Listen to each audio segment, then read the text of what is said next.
Hello everyone, welcome back to Ninja Prep. तो आज gravitation का ये आखिरी लेक्चर है। इस लेक्चर के अंदर हम टाइम पीरियड ऑफ सैटेलाइट को डिस्कस करेंगे, सैटेलाइट के एंगुलर मोमेंटम को हम डिस्कस करेंगे, साथ ही साथ वेटलेसनेस और उसकी जो टोटल एनर्जी होती है उसको हम डिस्कस करेंगे। इसके पहले मैं ऑलरेडी डिस्कस कर चुका हूँ ऑर्बिटल स्पीड, उसके ऊपर क्वेश्चन हम कर चुके हैं। ऑर्बिटल स्पीड एस्केप वेलोसिटी के रिलेशन को हम देख चुके हैं और उनके सारे डेरिवेशन भी मैं आपको करा चुका हूँ। तो ग्रेविटेशन आज हमारा हो जाएगा खत्म, देन इसके बाद कल से हम नया चैप्टर स्टार्ट करेंगे। तो चलिए स्टार्ट करते हैं आज का लेक्चर। तो सबसे पहले हम बात करें टाइम पीरियड ऑफ सैटेलाइट। तो सैटेलाइट का टाइम पीरियड हमें निकालना है।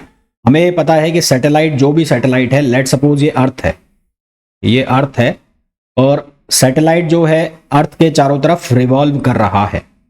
सैटेलाइट जो है अर्थ के चारों तरफ रिवॉल्व कर रहा है, ठीक है। हमें ये नहीं पता कि अर्थ और सैटेलाइट के बीच का डिस्टेंस क्या है, पर हम ये मान लेते हैं जो ये ऑर्बिटिंग सर्किल बन रहा है इसकी जो रेडियस है वो r है। इसकी रेडियस r है तो इसकी जो सरकमफेरेंस है यानी कि परिधि, तो इसकी जो सरकमफेरेंस है, इसकी जो सरकमफेरेंस बन जाएगी वो कितनी बन जाएगी, 2πr। और ये जो सैटेलाइट है इसकी जो वेलोसिटी होगी वो हम निकाल चुके हैं, v = √gm/r। तो यहां से हम क्या करेंगे, टाइम पीरियड का फॉर्मूला लगाएंगे। तो टाइम जो होता है, हमने हमारी जूनियर क्लासेस में पढ़ा है, टाइम बराबर होता है डिस्टेंस अपॉन वेलोसिटी। तो डिस्टेंस जो हो जाएगी वो किसके बराबर हो जाएगी, वो बराबर हो जाएगी किसके, सरकमफेरेंस के। और वेलोसिटी कौन सी हो जाएगी, जो ऑर्बिटिंग वेलोसिटी है वो वेलोसिटी हो जाएगी। तो ये हम लिख देंगे डिस्टेंस अपॉन ये क्या हो जाएगा, वेलोसिटी। तो डिस्टेंस जो हो जाएगी वो कितनी हो जाएगी, 2πr, और वेलोसिटी कौन सी हो जाएगी, ऑर्बिटिंग स्पीड। अब हमें ये बहुत अच्छे से पता है कि जो v है ऑर्बिटिंग स्पीड वो होता है gm/r। तो यहां पर अगर मैं फॉर्मूला में ये v की वैल्यू सब्सटीट्यूट कर देता हूं तो ये बनेगा 2πr और अपॉन v की वैल्यू आप डालेंगे कितनी, gm/r। तो यहां से सिंपल जब हम इसको सॉल्व करेंगे तो ये बन जाएगा 2π, ये हो जाएगा r³ r², r अंदर आएगा रूट के तो r² हो जाएगा, तो r² × r बन जाएगा और ये बन जाएगा अपॉन gm। तो ये हमारे पास फॉर्मूला आ जाएगा किसका, टाइम पीरियड का, ठीक है। ये हमारे पास फॉर्मूला आ जाएगा किसका, टाइम पीरियड का।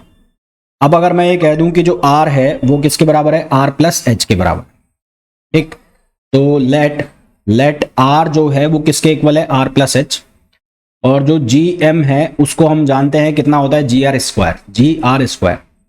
तो यहां से हम टाइम पीरियड का जो फॉर्मूला हमने लिखा उसमें क्या चेंजेस कर सकते हैं, 2π, इसको हम लिख सकते हैं r+h³ और ये कितना हो जाएगा, gr²।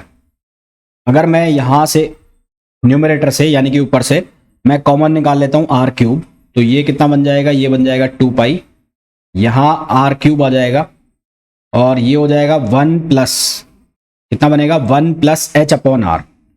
ये जो है कितना हो जाएगा, 1+h/r, और ये क्यूब में रहेगा और अपॉन कितना रहेगा, gr²। तो यहाँ r² से r³ वाला जो है उसमें एक r बचेगा, बाकी सब कैंसिल हो जाएगा। तो बचेगा क्या आपके पास जो फॉर्मूला आएगा 2π √r/g, और इसको आप लिख लेंगे 1+h/r और ये पावर 3/2। तो ये टाइम पीरियड का फॉर्मूला है, इसको अलग अलग तरीके से आप लिख सकते हैं। आप ऐसे लिख रहे हैं तो भी सही है और ऐसे आपसे पूछ लिया जाए तो भी सही है, ठीक है। अब इसके कुछ स्पेशल केसेस हम बनाते हैं। स्पेशल केसेस की बात करें तो इंपॉर्टेंट पॉइंट्स या स्पेशल केसेस में अगर लिखूं इसके इंपॉर्टेंट पॉइंट्स, तो सबसे पहली चीज तो जो टाइम पीरियड का फॉर्मूला आया है जिसमें लिखा है t = 2π r³/gm। तो ये जो m है, m ये मास किसका है, सेंट्रल बॉडी का। तो ये मास है, मास ऑफ सेंट्रल बॉडी, ये सेंट्रल बॉडी का मास है।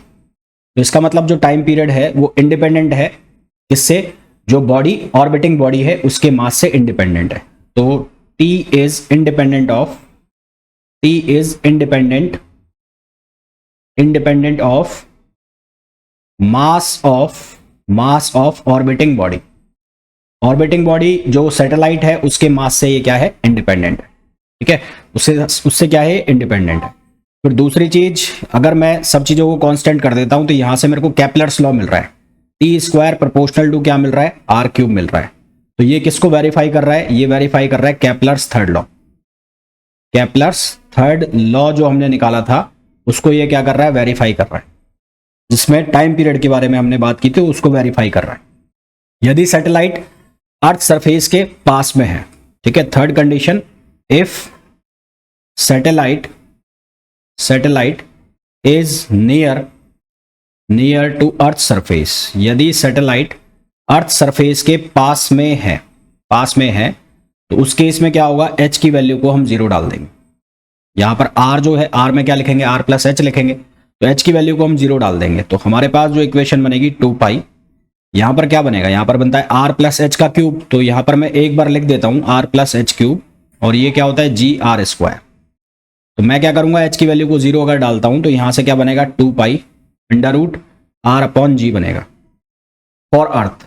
तो अगर मैं अर्थ के लिए बात करूं तो अर्थ के लिए r की वैल्यू कितनी हो जाएगी, 6400 किलोमीटर, और g की वैल्यू कितनी डाल दूं मैं, 9.8। तो यहां से हमारे पास t की वैल्यू आएगी, वो कितनी आएगी, 400 minutes, 400 second, sorry,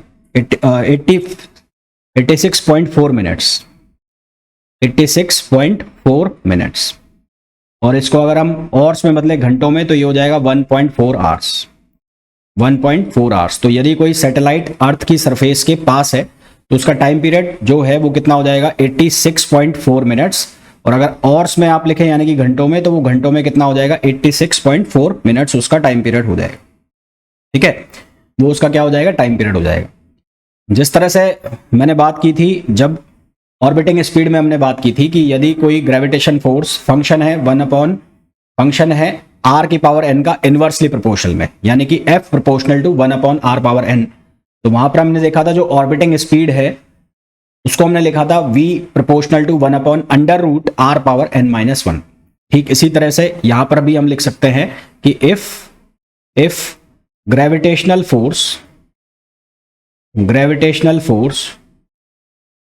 is f proportional to 1/r power n, then जो टाइम पीरियड है वो प्रोपोर्शनल होगा r पावर n प्लस 1/2। ये डायरेक्ट फॉर्मूला आते हैं, ये डायरेक्ट फॉर्मूला याद रखना, ये कई बार हमें क्वेश्चन में पूछ लिए जाते हैं।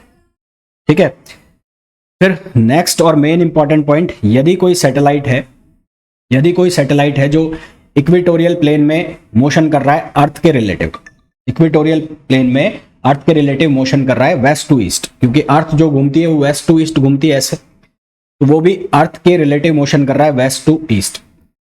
तो अर्थ के रेस्पेक्ट में उसका जो टाइम पीरियड होगा उसको हम कैसे लिखेंगे वो मैं लिखने वाला। तो if a satellite is revolving या orbiting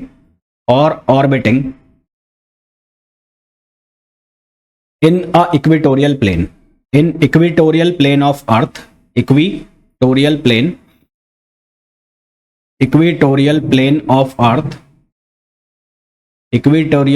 of earth, the earth from west to east, from west to east, then time period of satellite with respect to earth। तो यहां पर इसका फॉर्मूला जो आएगा वो क्या आएगा, t इक्वल्स टू 2 पाई, किसके रेस्पेक्ट में है, अर्थ के रेस्पेक्ट में है। तो ये फॉर्मूला क्या बनेगा, omega s minus omega e। ये जो मैंने लिखा है omega s minus omega e, ये क्या है, ये है relative angular speed of satellite with respect to earth, relative angular speed of satellite. Omega बराबर किसके होता है, 2 पाई अपॉन टी के। तो हम इस फॉर्मूला को ऐसे भी लिख सकते हैं, ये याद रखना भैया, ये इंपॉर्टेंट है। इस फॉर्मूला को आप ऐसे भी लिख सकते हो, ओमेगा एस की जगह आप क्या लिख सकते हो, 2 पाई अपॉन टी एस, और यहां पर आप लिख सकते हो 2 पाई अपॉन टी ई। तो इसको जब आप सिंप्लीफाई करोगे तो ये बनेगा टी एस टी ई, और ये बन जाएगा T E minus T S. तो एक फॉर्मूला ये भी बन जाएगा। टाइम पीरियड का जो सैटेलाइट का अर्थ के रेस्पेक्ट में जो टाइम पीरियड का फॉर्मूला बनेगा वो ये भी बन जाएगा। क्या बनेगा, T S T E upon T E minus T S. तो ये भी आप ध्यान रखना, तो ये भी ऑब्जेक्टिव क्वेश्चन है, ठीक है, ये भी ऑब्जेक्टिव क्वेश्चन है। अब कुछ क्वेश्चंस करते हैं। पहला जो क्वेश्चन बोला है उसमें बोला गया है satellite is launched into a circular orbit of radius R around earth while a second satellite is launched into an orbit of radius 1.02 R. जबकि जो सेकंड सैटेलाइट है उसको लॉन्च किया जाता है किस रेडियस में, 1.02 आर की रेडियस में। The percentage difference in the time period of the two satellites, हमें निकालना है परसेंटेज डिफरेंस। देखो भाई, हमारे पास जो टाइम पीरियड है वो प्रोपोर्शनल होता है किसके, आर पावर 3/2 के, आर पावर 3/2। तो यदि यहां से मैं डी टी निकालूं, इसका पार्शियल डिफरेंशिएशन करूं, तो ये बन जाएगा 3/2 डी आर। क्या बन जाएगा, 3/2 डी आर, और आर पावर कितनी बनेगी, 1/2। आर पावर कितनी बनेगी, 1/2। फिर हम इसको टी से डिवाइड कर देंगे, तो टी से डिवाइड कर देंगे तो यहां से फिर हमारे पास वैल्यूज आ जाएंगी। अब डी टी किसको शो करेगा, डी टी शो करेगा टाइम के डिफरेंस को, और डी आर किसको शो करेगा, डी आर शो करेगा परसेंटेज चेंज को। डी आर किसको शो करेगा, परसेंटेज चेंज को। अब परसेंटेज चेंज कितना हो रहा है, एक रेडियस है आर, और एक रेडियस है कितनी, ये R1 जो रेडियस है वो है R, और R2 जो रेडियस है वो कितनी है, 1.02 R। तो इन दोनों में जो डिफरेंस है, इन दोनों का डिफरेंस कितना हो गया, 0.02। कितने का डिफरेंस हो गया, 0.02। 0.02 का मतलब कितना हो गया, ये 2% हो गया भाई, 2/100 ही तो हो गया। तो जो रेडियस में चेंज हो रहा है वो कितना हो रहा है, 2% हो रहा है। तो यहां से हम निकाल सकते हैं कि टाइम पीरियड में कितना चेंज आएगा। तो टाइम पीरियड में जो चेंज आ जाएगा वो आ जाएगा 3/2, और ये कितना परसेंट चेंज हो रहा है, 2%। तो यहां मैं लिख दूंगा 2%, तो आंसर आ जाएगा 3%। तो जो टाइम में चेंज आएगा वो कितना आएगा, 3% आएगा। एक तो है ये तरीका जिससे आप इसको सबसे जल्दी कर सकते हो। बाकी दूसरा तरीका है, फिर वो पूरा फॉर्मूला लिखो, 2π√r³ और फिर उसको लेके बैठे रहो सुबह से शाम तक, सॉल्व होना नहीं। तो ऐसे जो क्वेश्चंस हैं इस तरह के, तो उनको इस तरह से करोगे तो ज्यादा बेटर होगा, जिसमें आप डिफरेंशिएशन वगैरह का यूज करके उसको सिंपल कर लो। नेक्स्ट क्वेश्चन पे आइए। नेक्स्ट क्वेश्चन में बोला है periodic time of a satellite revolving about earth surface at height equal to R. तो यहां पर हमें बोला गया है एच जो है उसकी value R, where R is the radius of the earth.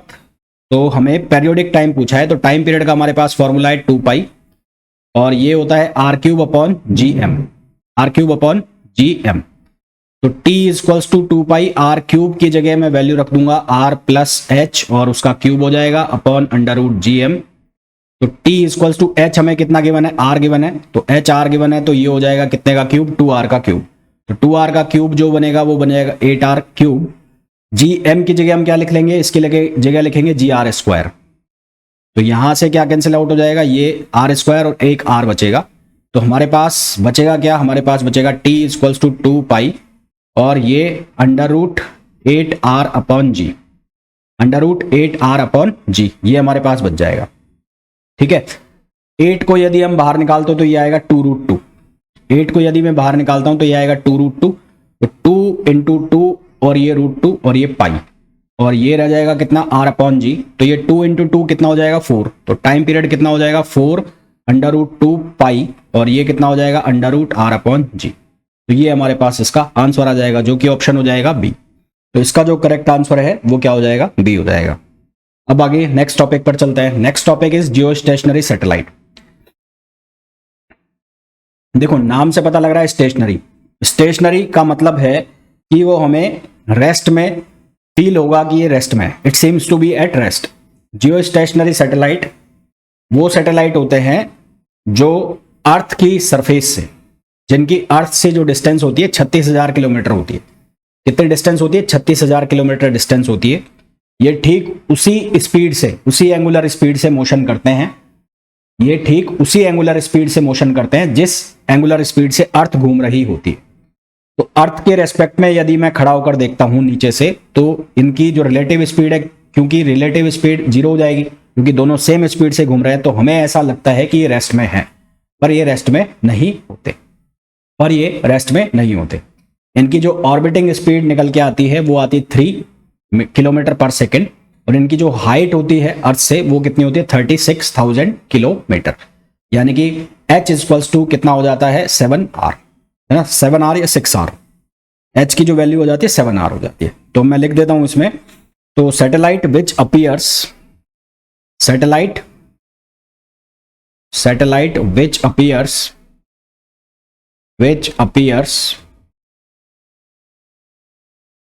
stationary relative to earth, अर्थ के रेस्पेक्ट में वो रेस्ट में दिखाई देती है, is called Jio stationery satellite.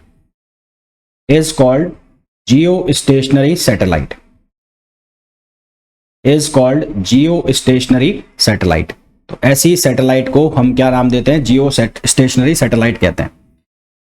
Jio stationery satellite हमेशा जहां से हम उसको देख रहे हैं हमारे सिर के ऊपर ही होगी, क्योंकि वो अर्थ की स्पीड से घूम रही है और हम अर्थ पे खड़े हैं, है ना, तो वो हमेशा हमारे कहाँ होगी? सिर के ऊपर ही होगी। तो जियो स्टेशनरी सैटेलाइट और अर्थ की रेस्पेक्ट में उसकी जो रिलेटिव वेलोसिटी निकाले तो वो हमेशा क्या आती है? 0 आती है, क्योंकि दोनों सेम स्पीड से घूम रही है। तो angular speed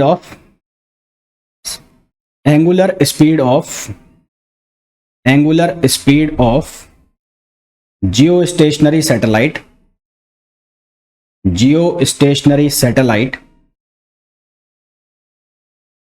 is same as earth's angular speed,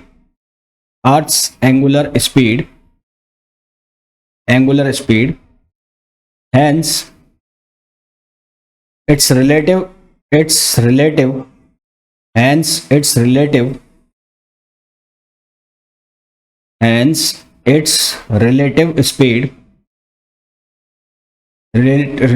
angular speed is 0। तो इसलिए इसकी जो रिलेटिव एंगुलर स्पीड है अर्थ के रेस्पेक्ट में वो क्या होती है? 0 होती है। जीरो स्टेशनरी सैटेलाइट क्योंकि रेस्ट में होता है, इसलिए इसको अर्थ का पार्किंग जो ऑर्बिट है उस वो भी कहते हैं। तो orbit of geostationary satellite जो है वो क्या कहलाता है? Parking orbit. तो orbit of geostationary satellite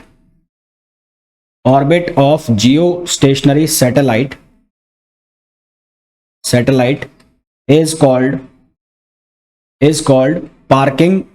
parking orbit, क्योंकि जिस तरह से गाड़ी पार्क करते हैं और वो वहां पर रेस्ट में खड़ी रहती है, इसी तरह से ये इसका जो ऑर्बिट होता है जिसमें जियो स्टेशनरी सैटेलाइट घूमता है तो वो रेस्ट में ही होता है। तो उसको जिस ऑर्बिट के अंदर वो घूम रहा है तो इसलिए उसको हम क्या नाम देते हैं? ऑर्बिटिंग। उसको हम पार्किंग ऑर्बिट बोलते हैं। ठीक, अब इसकी मैंने कहा कि इसका जो टाइम पीरियड है, क्योंकि ये अर्थ की स्पीड से घूम रही है तो इसका टाइम पीरियड भी क्या होगा? अर्थ के से जो अर्थ का टाइम पीरियड है वही इसका होगा। तो अर्थ का टाइम पीरियड कितना होता है? 24 आवर्स। तो इसका भी टाइम पीरियड कितना हो जाएगा? 24 आवर्स। तो इसके कुछ इंपॉर्टेंट पॉइंट्स मैं लिख देता हूं। इंपॉर्टेंट पॉइंट्स, पहला क्या हो गया? इसका जो टाइम पीरियड आएगा, तो इसका जो टाइम पीरियड आएगा वो आएगा 24 आवर्स। 24 आवर्स का मतलब हो गया 86,400 सेकेंड्स, 86,400 सेकेंड्स इसका टाइम पीरियड आ गया। फिर इसके बाद यदि हमें इसकी हाइट कैलकुलेट करनी हो तो height of geostationary satellite वो कैसे कैलकुलेट करेंगे? Height of geostationary satellite, तो ये कैसे हम कैलकुलेट करेंगे? तो इसके लिए हम टाइम पीरियड का फॉर्मूला यूज करेंगे। तो टाइम पीरियड का फॉर्मूला क्या है? T = 2 ये कितना होगा? r+h³ अपॉन क्या लिखा होगा? GR²। ठीक है, अब टाइम पीरियड हम लोगों ने ऑलरेडी निकाल लिया, जो कि कितना है? 24 आवर्स। टाइम पीरियड हमें पता है इसका कितना है? 24 आवर्स है। तो यहां से अगर मैं इसका स्क्वायर करता हूं और इसको सॉल्व करता हूं, तो यहां से जब हम इसको सॉल्व करेंगे सारी वैल्यूज वगैरह रख देंगे, r की वैल्यू रखेंगे, तो यहां से h की जो वैल्यू हमें निकलेगी वो h की वैल्यू निकल के आएगी यहां से, वी गेट r+h वो आएगा 42,000 किलोमीटर। ठीक है, तो h की जो वैल्यू निकल के आएगी हमारे पास यहां से वो आएगी 6r। r+h की जो वैल्यू है वो निकल के आएगी हमारे पास, r+h की ये वैल्यू आएगी, कैपिटल R+h की वैल्यू, कैपिटल R+h की जो वैल्यू आएगी वो आएगी 42,000 किलोमीटर। ठीक है, 42,000 किलोमीटर का मतलब हो गया, ये हो गया 7r। ठीक है, 7×42, तो ये कितना हो गया? 7r।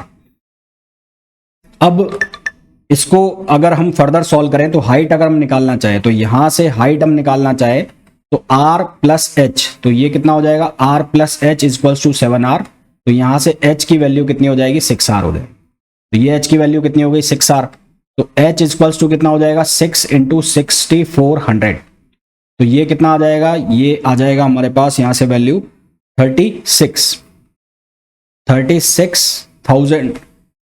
36,000 किलोमीटर। तो ये हमारे पास क्या आ जाएगी, ये आ जाएगी हाइट, जिस हाइट पर जियो स्टेशनरी सैटेलाइट होता है, जिस हाइट पर जियो स्टेशनरी सैटेलाइट होता है वो हमारे पास हाइट आ जाएगी। ठीक है, ये हमारे पास हाइट आ जाएगी। हालांकि ये वैल्यू है, हालांकि ये जो वैल्यू है ये नियर अबाउट एग्जैक्ट वैल्यू जो आएगी, एग्जैक्ट वैल्यू आएगी कितनी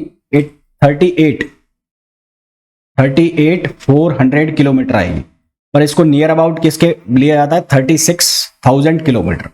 36,000 किलोमीटर जो है वो क्या हो जाएगी height of geostationary satellite. तो अर्थ की सरफेस से इसको कितने ऊपर रखा जाता है, इसको रखा जाता है 36,000 किलोमीटर हाइट के ऊपर इसको रखा जाता है। अगर इसकी ऑर्बिटिंग स्पीड निकालें तो ऑर्बिटिंग स्पीड तो ऑर्बिटिंग स्पीड इसकी कैसे निकलेगी, v equals to gm upon r। gm upon r जब हम इसमें वैल्यू सब्स्टिट्यूट करेंगे, किसकी g की m की वैल्यू सब्स्टिट्यूट करेंगे तो यहां से, और r की जो वैल्यू है वो सब सब्स्टिट्यूट करेंगे, r की वैल्यू को r प्लस एच रखेंगे। तो r प्लस एच रखेंगे तो ये कितना हो जाएगा 42,000 किलोमीटर, ये r की वैल्यू है। तो ये वैल्यू जब हम सब्स्टिट्यूट करेंगे तो यहां से हमें वैल्यू जो मिलेगी वो मिलेगी 3.08। तो ये वैल्यू हमें मिलेगी 3.08 किलोमीटर पर सेकंड। ठीक है, ये वैल्यू हमें कितनी मिलेगी 3.08 किलोमीटर पर सेकंड हमें ये वैल्यू मिल जाएगी। फिर नेक्स्ट आता है एंगुलर मोमेंटम ऑफ सैटेलाइट। तो एंगुलर मोमेंटम जो होता है उसको हम लिखते हैं mvr से। तो ये लिख दिया मैंने m, v की वैल्यू क्या होती है, v की वैल्यू होती है gm अपॉन r और ये r है। तो यहां से हम इसको लिख सकते हैं m, ये r पावर 1/2 है और ये r इस रूट के बाहर है, ये वाला जो r है इस स्क्वायर रूट के बाहर है। तो अगर इस r को मैं अंदर ले आता हूं और इस m को भी मैं अंदर ले जाता हूं तो यहां से ये क्या बनेगा हमारे पास, ये बन जाएगा m स्क्वायर डी m और ये r स्क्वायर बनेगा और ये r बनेगा। तो r से r कैंसिल हो जाएगा, तो इसको रीशफल करके, है ना, इसको रीराइट करके हम कैसे लिखें, इसको हम लिख सकते हैं gm स्क्वायर m और r। इस तरह से मैंने लिख लिया, इस तरह से लिख लिया। तो एंगुलर मोमेंटम ऑफ सैटेलाइट जो है वो डिपेंड कर रहा है किसके ऊपर, मास, दोनों मास पर, मास ऑफ ऑर्बिटिंग बॉडी पर और मास ऑफ सेंट्रल बॉडी पर। तो L depends on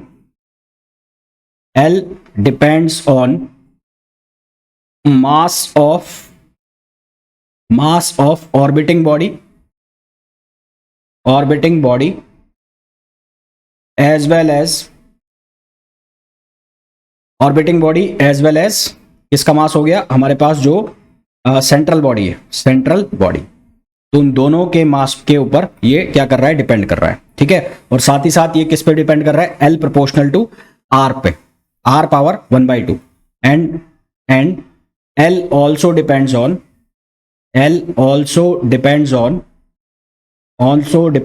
R। L की वैल्यू R के ऊपर भी डिपेंड करती है, L की वैल्यू R के ऊपर भी क्या करेगी, डिपेंड करेगी। यहां तक क्लियर। अब हम बात करेंगे किसके बारे में, अब हम बात करेंगे एनर्जी ऑफ सैटेलाइट के बारे में। तो एनर्जी ऑफ सैटेलाइट जो है, कौन कौन सी एनर्जी होगी, एक होगी पोटेंशियल एनर्जी। तो पोटेंशियल एनर्जी जो है वो कैसे लिखी जाएगी, पोटेंशियल एनर्जी को अगर मैं लिखता हूं तो U बराबर क्या होगा -mv, v का मतलब है पोटेंशियल और m जो है वो सैटेलाइट का मास है। तो ये कितना लिखा जाएगा, ये लिखा जाएगा gm अपॉन r। तो यहां से ये बन जाएगा -gmm अपॉन r। तो ये क्या हो गई इसकी पोटेंशियल एनर्जी।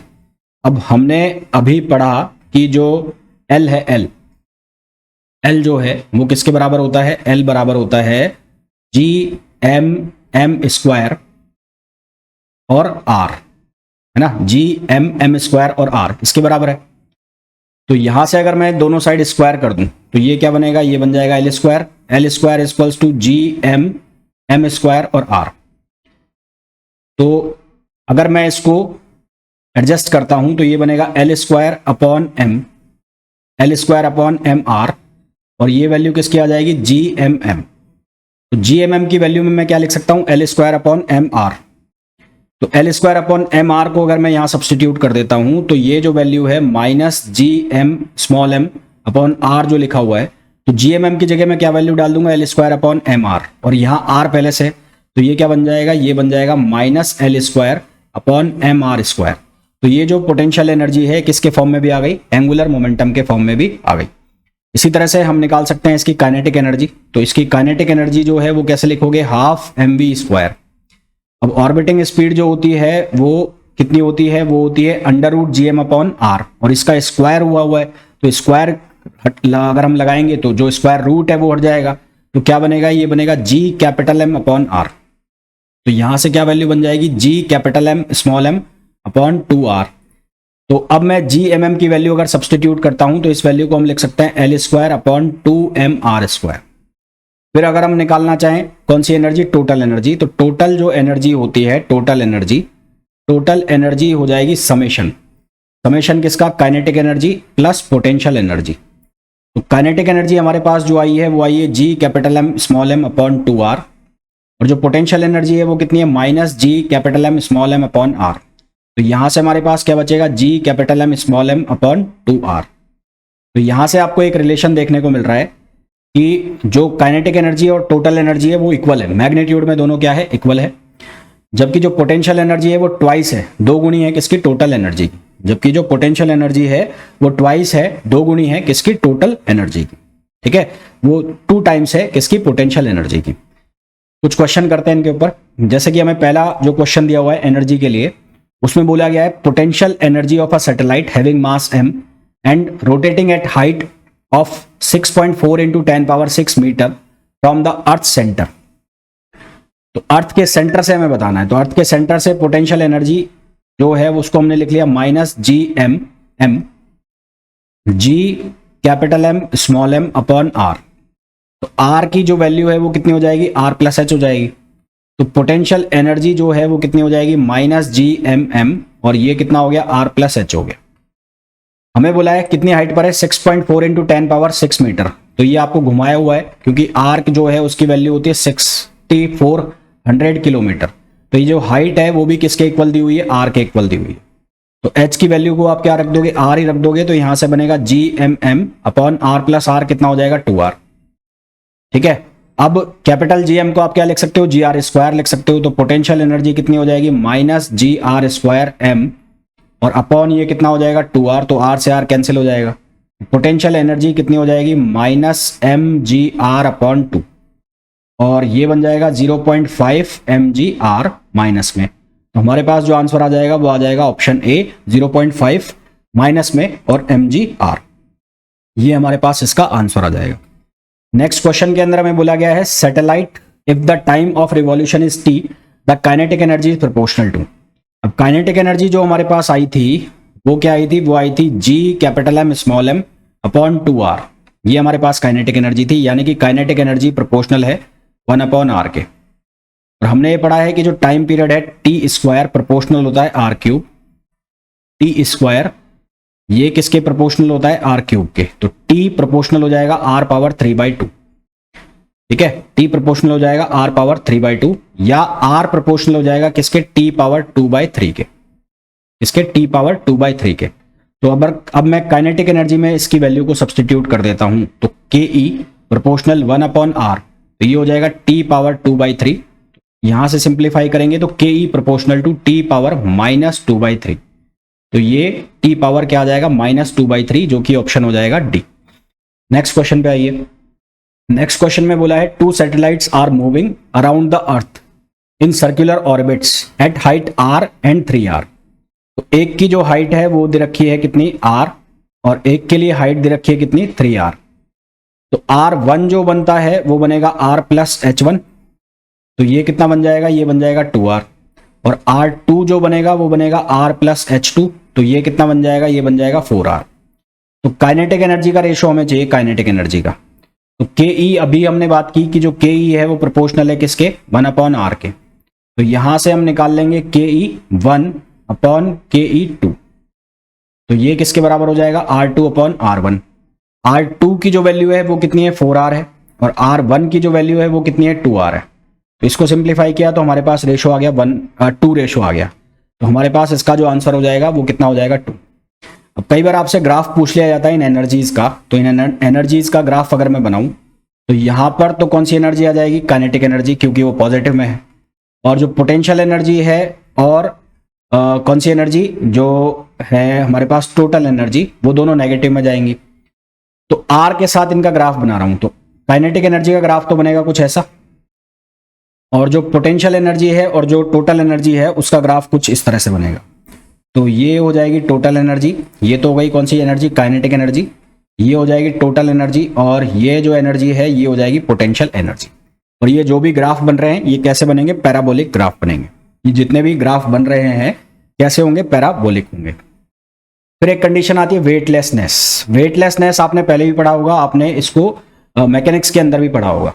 एक सिंपल शब्दों में कहूं कि भारहीनता की अवस्था। भारहीनता की अवस्था तब आती है जब नॉर्मल रिएक्शन जो है किसी सरफेस के ऊपर आप जब खड़े हैं और सरफेस नॉर्मल रिएक्शन आपके ऊपर लगाती है, तो वो नॉर्मल रिएक्शन यदि 0 हो जाता है तो वेटलेसनेस की कंडीशन बन जाती है।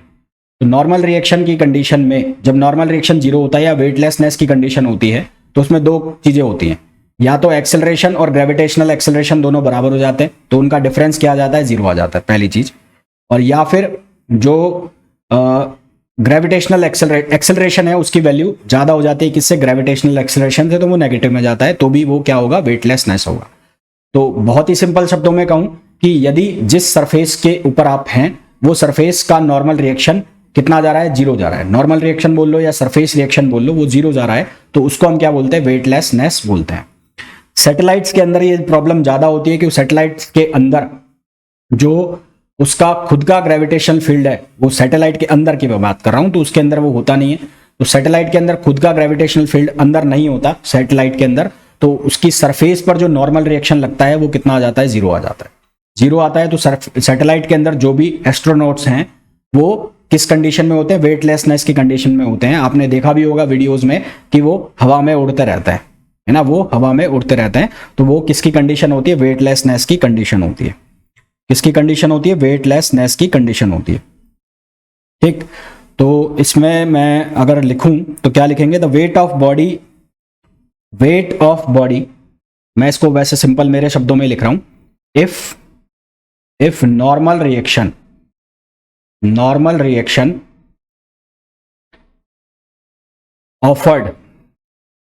offered by surface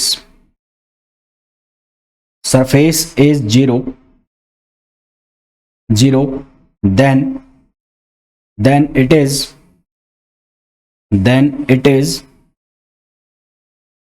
the condition of weightlessness.